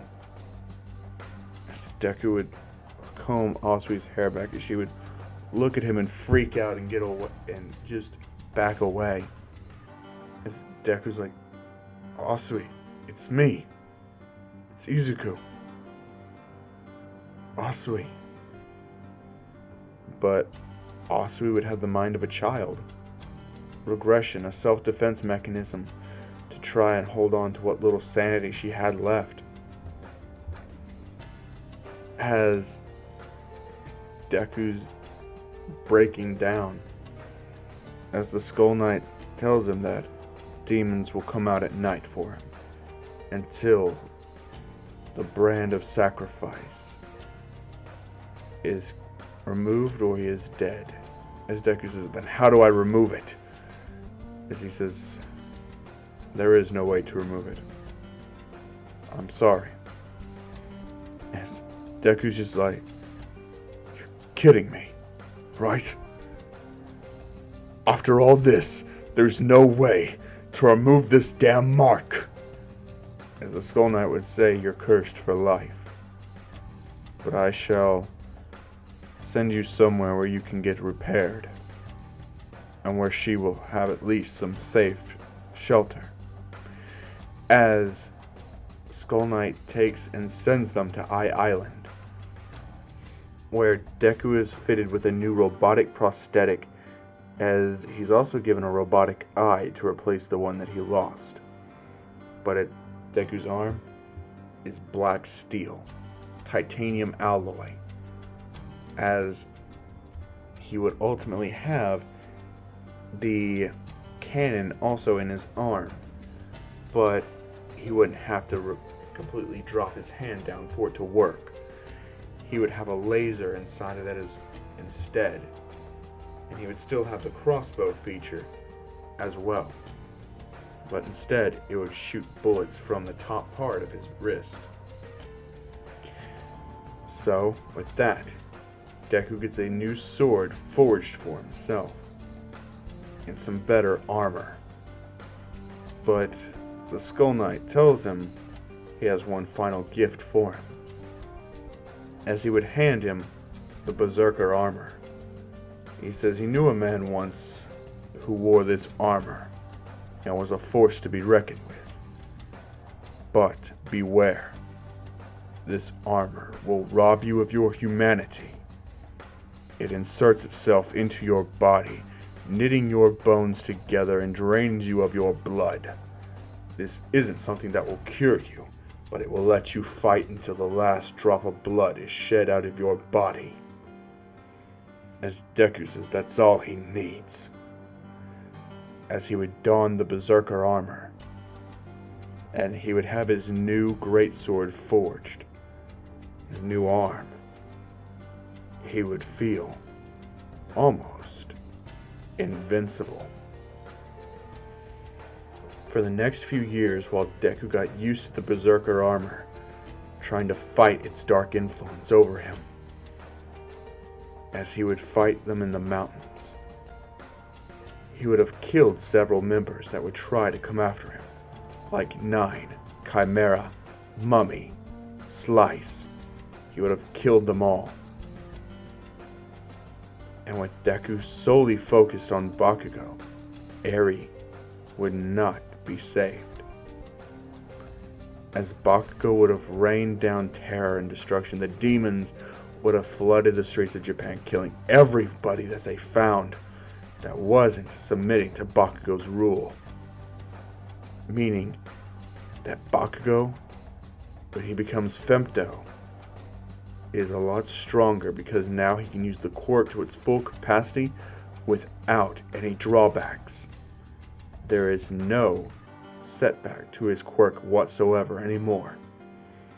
As Deku would honestly keep hunting down the Yakuza, but he would get there when Overhaul would have deconstructed Eri, and would have killed Overhaul before he could have put her back together, which means Eri would die permanently. as Deku wouldn't have known. But with the Yakuza dismantled, that takes a huge portion of Bakugo's overall structure and influence out of the picture. And that's all that Deku cares about. He wants Bakugo's head, and that's it. As he would hunt down the demons as well, slaughtering them along the way. It would take years for him to get back to UA, being Bakugo's castle, as you could say. As he would make his way back there, all the way, slaughtering demon after demon, but there would be one person standing in his way from fighting Griffith. It would be Zod once again. And Zod got an upgrade, a robotic hand. So Deku would draw his sword and stare down Zod, as he would say, "I hope you're ready." But before Deku could even get to Zod, he was met by Night Eye and Gran Torino, as they would tell Deku that he has to leave. Bakugo has been recognized as the official ruler of every nation. No one person or government or even group of heroes could compare to him. He's wiped out all of America's heroes, all of the heroes in the UK, Russia, and most of Asia.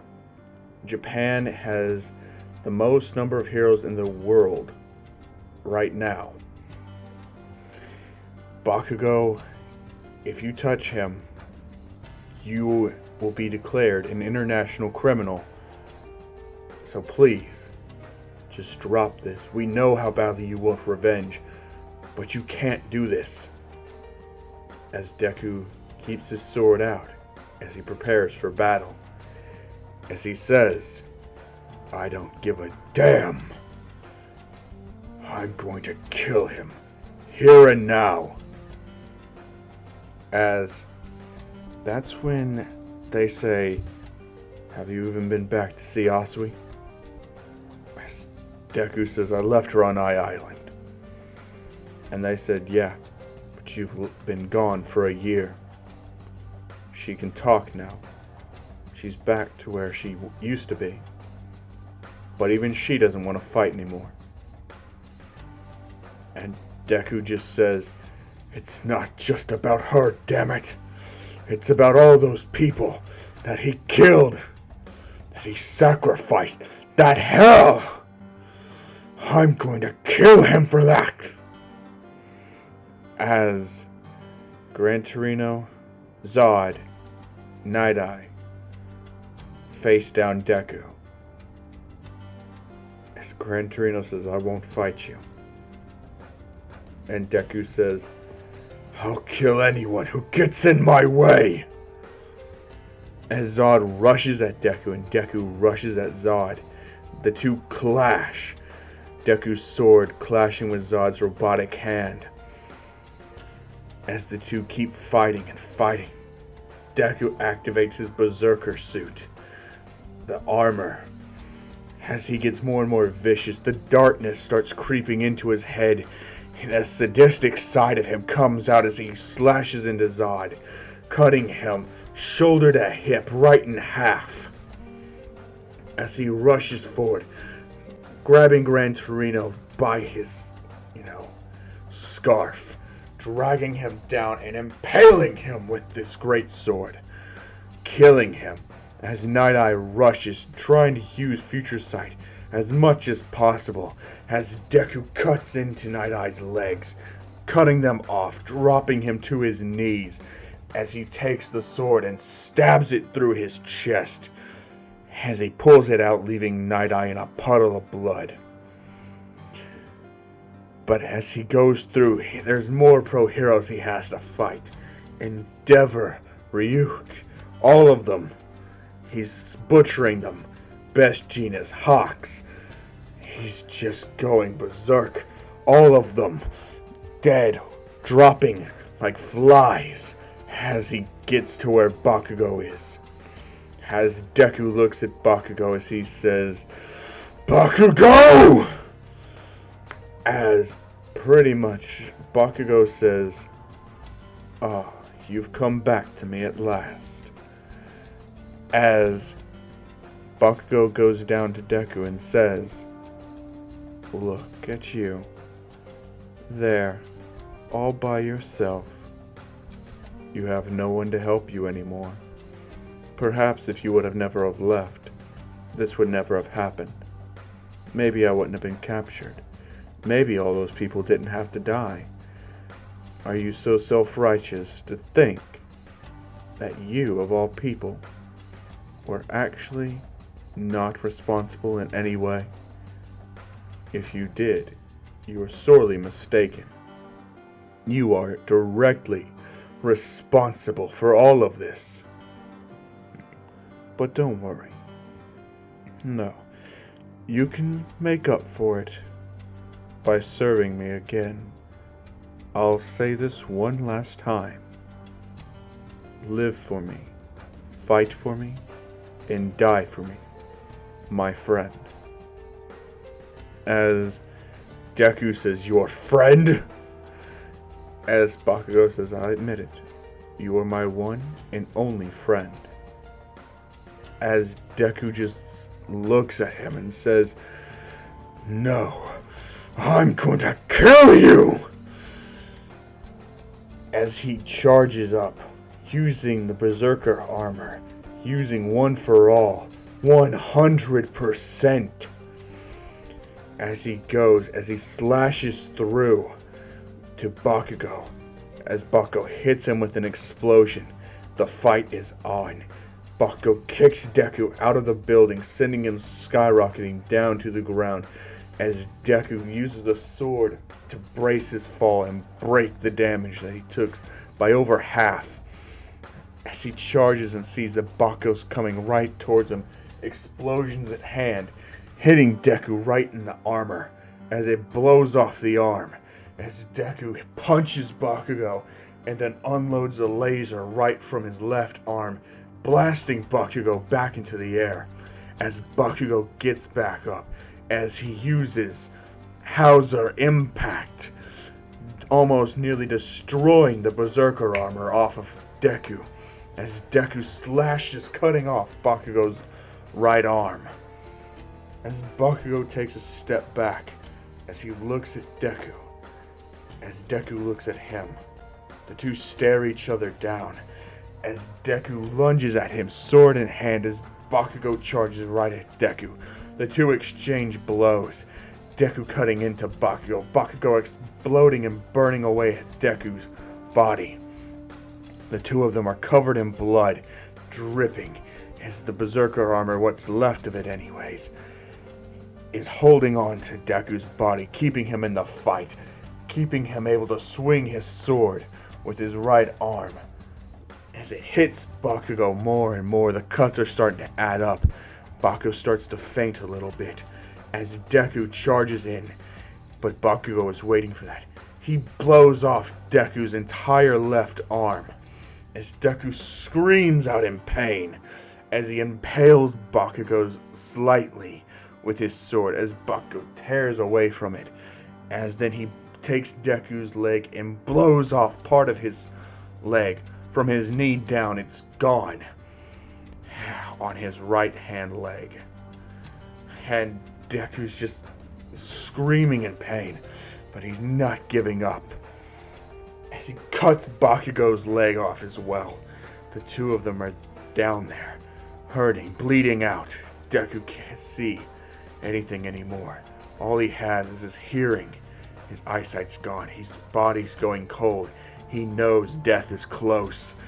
As he does one last final attack, all or nothing, he flicks the ground as he grips his sword while he's being propelled into the air.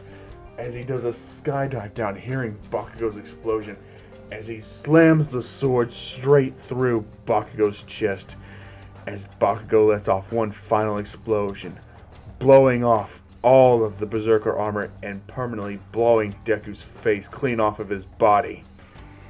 As Deku lays there, blood just drenching out of his face, his lifeless corpse on the ground. As Bakugo's being impaled, the Skull Rider comes once more, takes the sword, and slashes through Bakugo's skull, killing him as well, before taking what's left of the Berserker armor, the Great Sword, and disappearing again. In the aftermath, all that was left of UA was Asui. She was the last member alive, as both Bakugo and Deku, who, in a most twisted sense of ways, were the best of friends, died, and UA died with them. The world went back to normal, as all of the demons that were plaguing the world left after Bakugo's died, and Asui's mark evaporated. As time would go on, Asui would never marry, as she would be heartbroken, never choosing to love again, as she would live the rest of her life in total isolation, as she would go and just live life in the forest, away from anybody. She would eventually catch pneumonia from being outside in the rain and the cold weather that would sweep the nation, as she would lay on her bed, dying from pneumonia, coughing up blood, as she would think back to the time where things were kind of fun, her middle school years with Deku and Bakugo, as she would look out, coughing up blood one final time before she would succumb to her illness and die. The world would never forget what happened with Bakugo, as he had the only Beyblade left, so they would never again have to worry about that. But Bakugo's family, they were executed. Mitsuki was burned alive, as Bakugo's father committed suicide before the people could get to him. As for the pro-hero situation, Japan would become the leading superpower in the world. Since they had the most pro-heroes, they were the people that were able to bounce back quickly. Even though Deku killed a majority of their higher ranking ones, the lower ranking ones are the ones that became their top ranked. As more people would eventually become pro-heroes, the world would rebalance itself. But the Skull Knight, who was riding, would look around and see that there was a second rider, a second Skull Knight. The eyes glowed red, as the two of them would watch over the world for the rest of eternity. This has been What If Deku Was Guts. I hope you guys enjoyed. As always, I am your Emperor, Crown Fiend, and I command that the rest of you have an amazing day. Peace.